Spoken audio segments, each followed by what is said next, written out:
하나님 주신 말씀을 경청하도록 하겠습니다. 요엘서 2장 31절로 32절입니다. 제가 받들어 읽어드립니다. 여호와의 크고 두려운 날이 이르기 전에 해가 어두워지고 달이 핏빛같이 변하려니와 누구든지 여호와의 이름을 부른 자는 구원을 얻으리니 이는 다 여호와의 말대로 시온산과 예루살렘에서 피할 자가 있을 것이며 남은 자 중에 여호와의 부름을 받을 자가 있을 것임이니라. 아멘.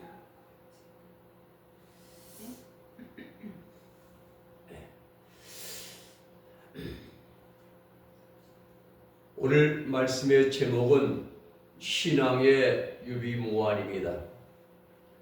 사람이 삶을 살아가면서 마음에 새겨야 할 그러한 글귀들이 많습니다. 그 대표적인 책이 명심보감입니다. 명심보감. 이 명심보감은 마음을 밝히는 거울이라는 뜻이거든요. 자기 성찰과 올바른 마음가짐을 이제 끄다는 것입니다. 이 자기 성찰을 다른 말로 하면 유비무환의 삶이라고 말할 수가 있습니다. 자기를 돌아보고 자기의 부족한 것, 잘못을 고쳐나가는 것. 오늘같이 불확실한 시대를 살아가는 우리는 유비무환의 자세로 살아가야 됩니다. 언제 어디서 어떤 일을 만날는지 모릅니다. 준비하지 않으면 내일 일을 예측할 수 없는 그러한 시대를 살아가고 있습니다. 이 유비무환은 중국의 삼경 가운데 하나의 서경이란 책에서 유래가 되었습니다. 우리의 일상생활에도 유비무환이 많이 있습니다. 여행을 떠나기 전에 몇 가지 갈아입을 여벌 옷과 또 비상약품을 챙기는 것, 이거 유비무환입니다. 어린아이가 있는 집에서 아이가 아플 때를 대비해서 비상약을 챙겨주는 것도 유비무환입니다.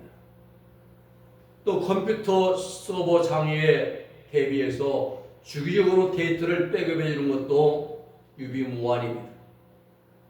어려운 생활이 일이 발생할 때를 대비해서 비상용을 준비해 두는 것도 유비무환의 일환입니다. 또 있습니다. 지금 전 세계가 신무기를 개발하고 구매하고 군비를 늘려가고 있습니다. 천문학적인 재정에 들어가는데도 왜 이렇게 하느냐? 답은 세 가지 측면에 있습니다. 군비를 확대하는 주된 이유는 국가 안전 확보를 위해서입니다. 유비무환입니다. 또 국제적 군사 우위를 확보하기 위해서입니다. 유비무환입니다. 또 주변 국가의 경쟁에서 생존과 이익을 지키기 위해서입니다. 유비무환입니다. 우리의 핵잠수함을 건조한다고 하는데 이것도 역시 북한의 도발을 억제하고 바다 넓은 곳에서 언제든지 핵미사일을 발사할 수 있다는 그 기능적 기술을 가짐으로 북한을 경고하고 경계하는, 억제하는 유비무환의 일환도 되기도 합니다. 또 있습니다. IMF를 맞지 않으려고 일정량의 달러를 확보해 주는 것도 유비무환입니다. 그렇습니다. 이 유비무환은 우리 신앙생활에도 똑같이 적용이 됩니다. 우리 구원받은 성도들은 세 가지의 유비무환을 해야 됩니다. 먼저 믿음의 유비무환입니다. 믿음은 흔들림이 없어야 됩니다. 견고해야 됩니다. 변함이 없어야 됩니다. 또 신앙의 유비무환입니다. 신앙의 좌우로 치우치면 안 됩니다. 뿌리 잎은 나무가 되어야 돼요. 뿌리가 잎은 나무는 태풍이 나고 홍수 와도 그대로 서 있습니다. 그러나 뿌리 같은 나무는 뽑히고 넘어지고 휩쓸려 떠내려고 마는 것입니다. 또 한 가지 빛된 삶의 유비무환을 해야 됩니다. 너희 세상의 빛이요 너희 세상의 소금이니 이 말씀처럼 빛되게 선하게 의를 명하면서 모든 사람들에게 본을 보이고 덕을 세운 삶으로 유비무환을 해 나가야 됩니다. 오늘 본문은 인류 마지막 때 하나님의 심판하실 때를 배경으로 주시는 말씀입니다. 여러분, 우리가 삶을 살아가고 있는 이 세상은 영원하지 않습니다.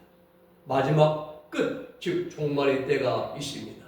이 일에 대해서 스가랴 14장에서는 여호와의 날이라고 말씀합니다. 계시록 19장에서는 예수님의 지상재림하시는 그 재림으로 말미암아 성취가 되는 아마겟돈 심판의 때인 것입니다. 이 날이 인류의 끝날입니다.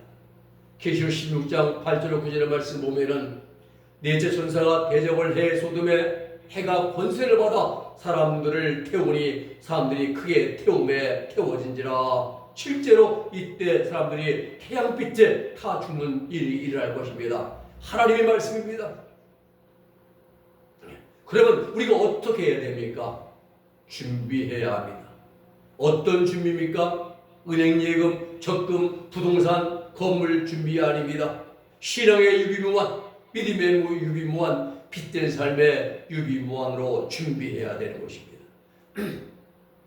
첫째는 하나님의 심판이 있습니다. 본문 30절 31절입니다. 내가 이적을 하늘과 땅에 베풀리니 곧 피와 불과 연기 기둥이라. 여호와의 크고 두려운 날이 이르기 전에 해가 어두워지고 달이 핏빛같이 변하려니와 라고 말씀합니다. 이때가 언제입니까? 다니엘 9장 24절을 실제로 예언한 70일의 가운데 마지막 70번째 일행에 이루어질 일들인 것입니다. 또 사도 요한이 요한계시록의 후 3년만 후반기 막바지 7 대접제한 때 이루어질 일들인 것입니다. 16장 계시록 16장 3절의 말씀 보면은 둘째 천사가 그 대접을 바다에 쏟음에 바다가 곧 죽은 살한 자의 피같이 되니 바다 가운데 모든 생물이 죽더라. 이때는 바다에 생물이 살지를 못합니다. 또 16장 8절로 9절에 보면은 넷째 천사가 그 대접을 해에 쏟음에 해가 권세를 받아 불로 사람들을 태우니 사람들이 크게 태움에 태워진지라 말씀합니다. 태양이 사람을 태우는.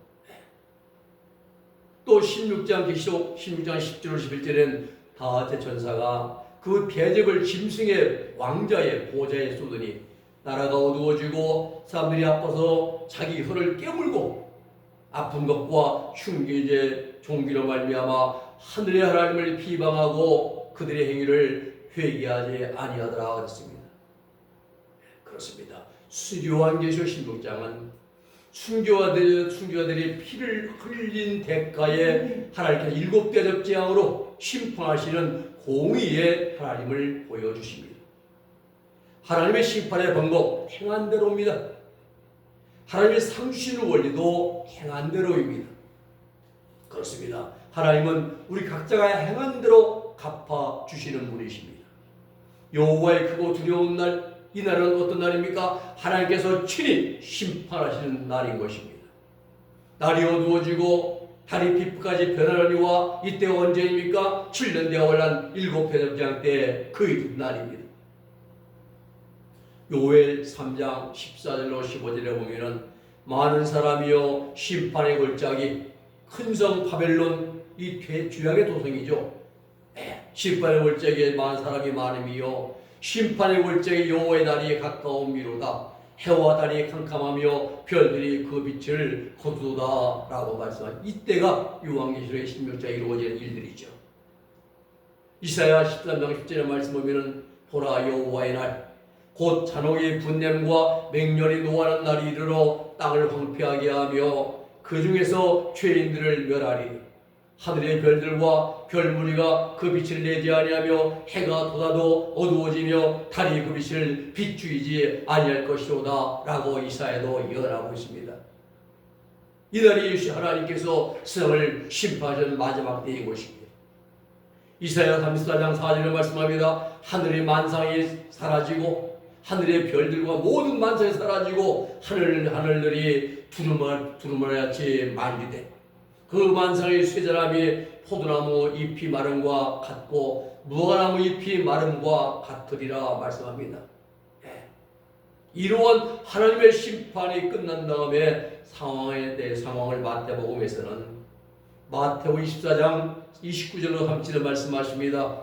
그날 환란 후에 즉시 해가 어두워지고 달이 빛을 내지 아니하며 하늘에서 떨어지며 하늘의 권동들이 흔들리리라. 그때의 인자의 징조가 하늘에서 보이게 있고 그때의 땅의 족들이 통곡하며 그들이 인자가 구름을 타고 큰 능력과 큰 영광으로 오는 것을 보리라. 예수님이 시사하는 계림이십니다.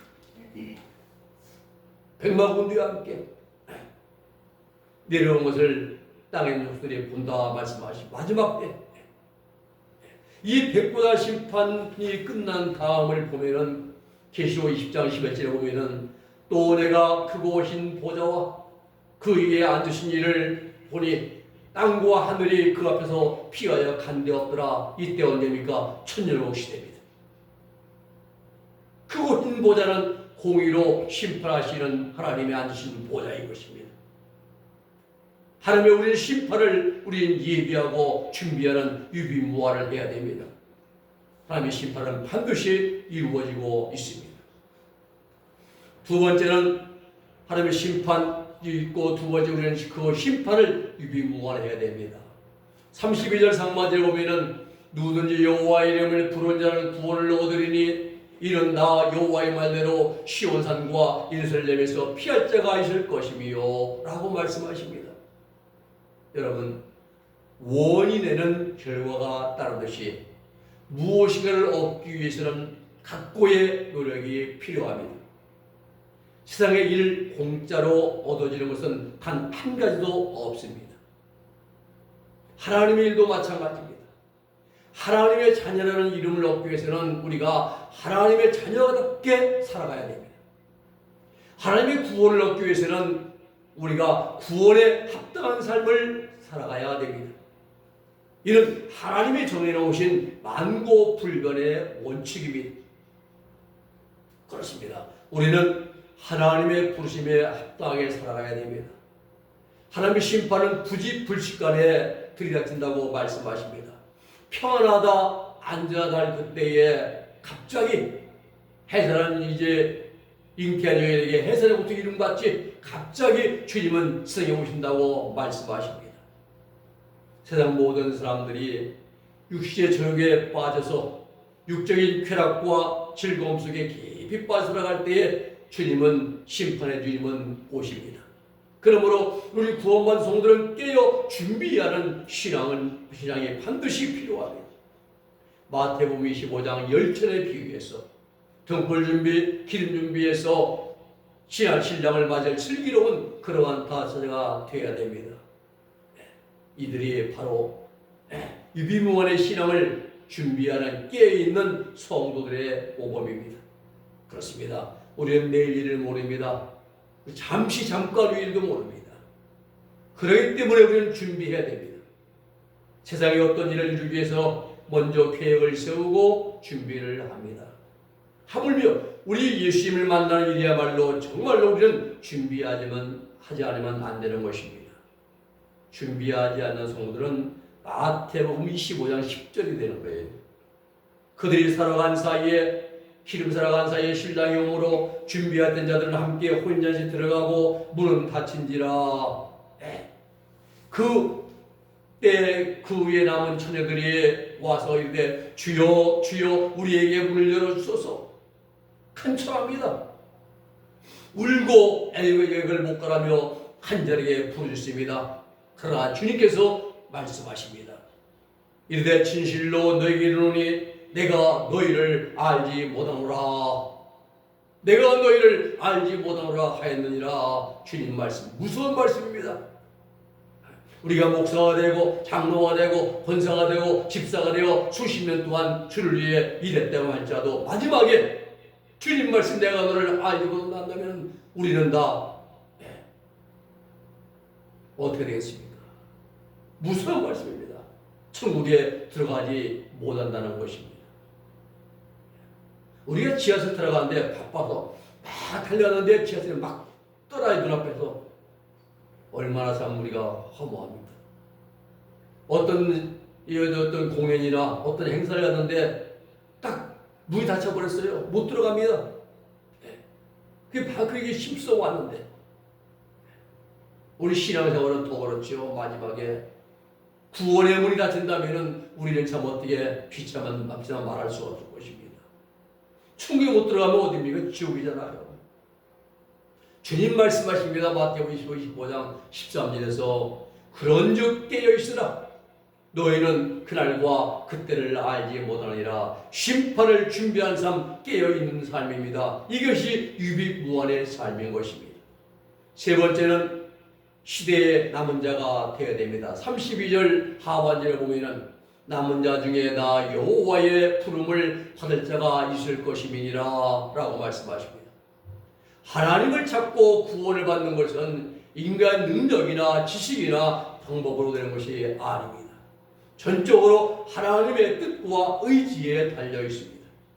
다시 말씀드리면 구원은 인간의 노력에 의한 것이 아니라 전적인 하나님의 주권에 달려 있다는 사실입니다. 우리는 구원도 거저받은 것이고 은혜도 거저받은 것입니다.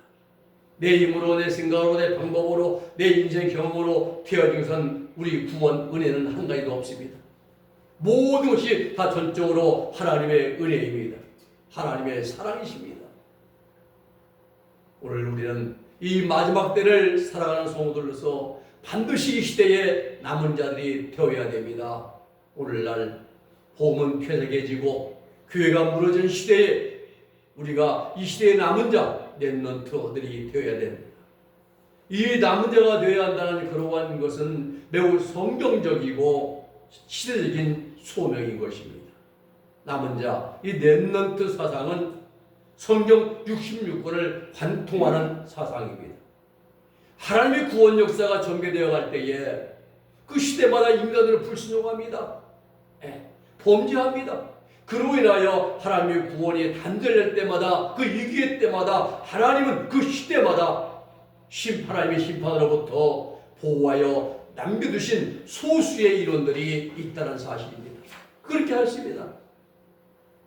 가장 좋은 신뢰가 이사야 6장 13절이죠. 이사야 6장 13절 말씀 보면은 밤나무 상수리가 나무가 뱀을 당하여도 그 구루터기는 남아있는 것 같이 이 거룩한 씨가 이 땅의 구루터기니라 말씀하잖아요. 이사야 10장 20절로 25절에도 그날에 이스라엘 남은 자가 야곱 족속을 남은 자와 야곱 족속에 피난한 자들이 다시 자기를 친자들을 의뢰치 아니하고 이스라엘의 거룩하신 자 여호와를 진실히 의뢰하리니 남은 자 곧 야곱의 남은 자가 능하신 하나님께로 돌아올 것이라 말씀하십니다. 이 남은 자 사상은 구약에서 540회를 하나님이 말씀하였습니다. 540번이나 이게 인용되었습니다. 창세 6장의 9장에 보면은 하나님께서 홍수 심판으로 온 인류를 진멸할 때에 그때 남은 자는 오직 노아의 가족 그들 19만이 그 시대에 남은 자였습니다. 홍수 심판에 남은 자.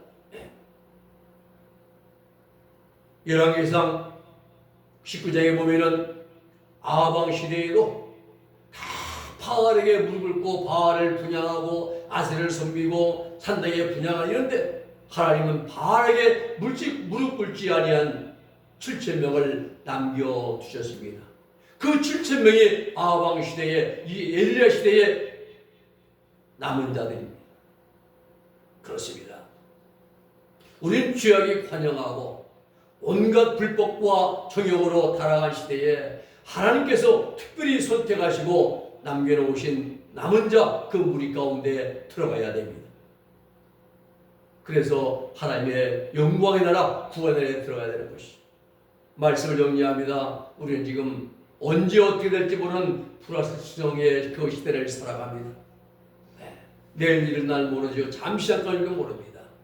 그럼 우리는 준비해야 됩니다. 내가 어느 때에 어떤 일을 당할지 모릅니다. 그러기에 지금 내가 이 순간 준비해야 됩니다. 유비무환의 신앙의 삶을 살아가야 됩니다. 유비무환은 미리 준비가 되어 있어서 근심할 일이 없다. 이 고 박정희 대통령이 잘 좋아하는 글귀였죠.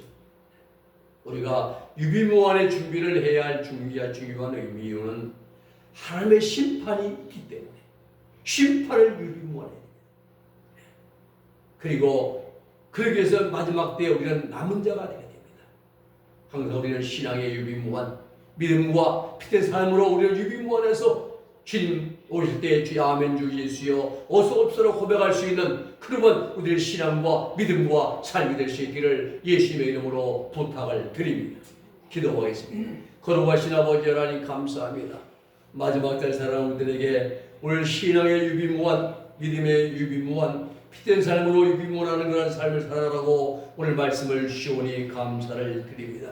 하나님의 심판 때는 반드시 있고 그래 우리는 그 심판에서 하나님 아버지여 구원 밖에서 심판의 유비무환을 하고 이 마지막에 남아버린 꽤 남은 자가 되기 위해서 남은 자의 무리에 들어가기를 위해서 우리는 준비하는 신앙의 삶을 살 수 있는 깨어있는 이 시대에 하나님의 백성들이 다 되게 하여 주시옵소서.